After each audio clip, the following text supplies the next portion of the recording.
Jack was born and raised in Racine, Wisconsin, along with his older siblings Jim and Mary and younger brother Neil.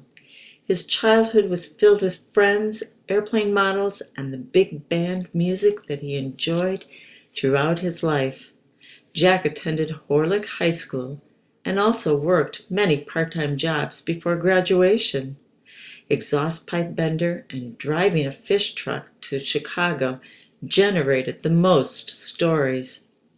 But his job at the Racine airport established his dream of flying. He rode his bike to the airport at night to light the runway smudge pots for landings, working his way to driving the fuel truck. Flying became the second love of his life. The first love of his life also began during high school, as Jack sat in front of Melly Crocco in class. Their dates included Jack driving Melly and her sisters to picnics with large baskets of food. A version of this became a tradition that lasted a lifetime. Jack and Melly were married in 1953 and had 61 years together. After graduation, Jack enlisted in the Army with neighborhood friends and used his GI Bill to earn a Bachelor of Science degree in electrical engineering from UW-Madison.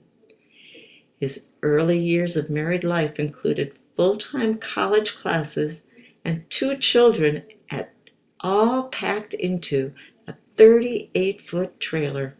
Jack always said the school never came easy, but hard work and determination was at his core, and he graduated college with his family at his side.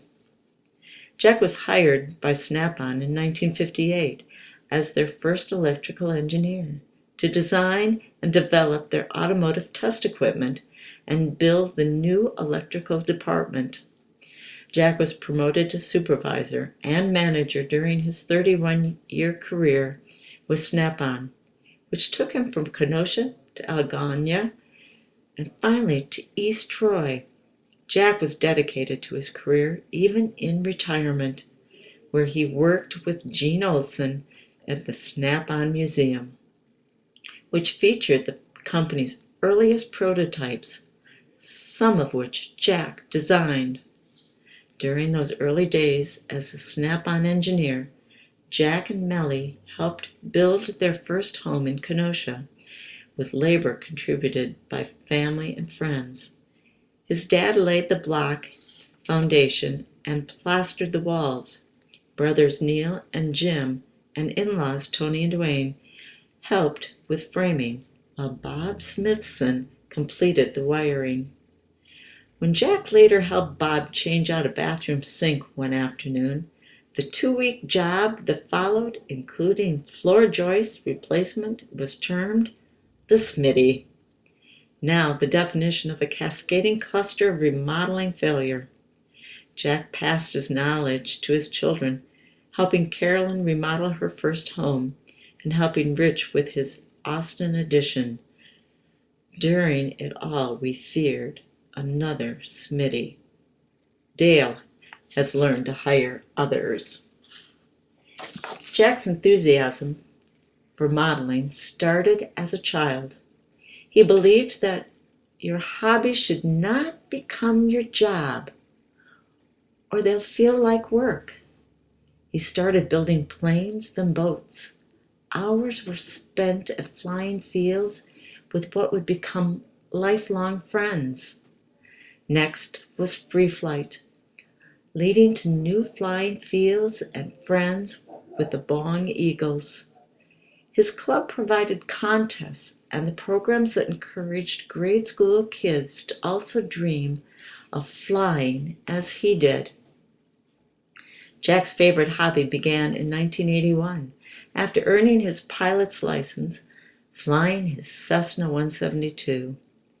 The airport was his retreat, especially Sunday morning, from breakfast to adventures at Oshkosh or going to nothing at all. This was Jack's home. We thank Tom Willerscheidt, Salmon Cherry Tabor, and all his friends at East Troy Airport and the Boone Eagles for helping him live his dreams. Jack's other interests carried through into his family life. Camping started early, as did boating, which consisted of a rented rowboat, 2 oars, and 3 very excited children. We were taught how to pitch a tent, build a fire, and work together. We swam, hiked, and fished throughout Wisconsin parks. Jack brought us to Star Lake, where our water skiing vacations began, and Dale brought us back. Jack's interest would be passed on to his grandchildren by example, and he did not give up easily. When he could not slalom ski, he went back to 2 skis, and then skiing was too difficult, he would tube with grandsons Ryan and Kyle. After moving back to Wisconsin, Jack enjoyed many summer holidays at Browns Lake with Melly and her sisters.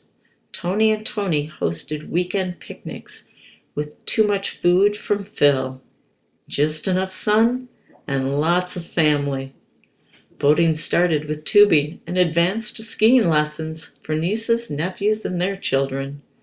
Jack kept order on the boat, taught skiing and water safety, and explained that water up the nose and a turbo wedgie were not emergencies. There were tears of joy and frustration, the experiences that will carry forward to the next generation. Jack's favorite childhood interest was the history of flying, which expanded to all things World War II. He started epic 2-week vacations anchored by aircraft museums, aircraft shows, battleships, and everything in between, from Plymouth Rock to the Everglades, Fort Bliss to Yellowstone. We saw it all. The next vacations included Jack, Melly, and the beach. Sanibel Island was first, then Padre Island in Texas, with a bathroom break in Austin to visit Rich. But this was not entertaining enough until coordinated with the Confederate Air Force World War II reenactment show in Harlingen, Texas. Now that was a vacation. The air show vacations spanned Harlingen to Midland, Texas, Geneseo, New York to Old Rhinebeck Aerodrome.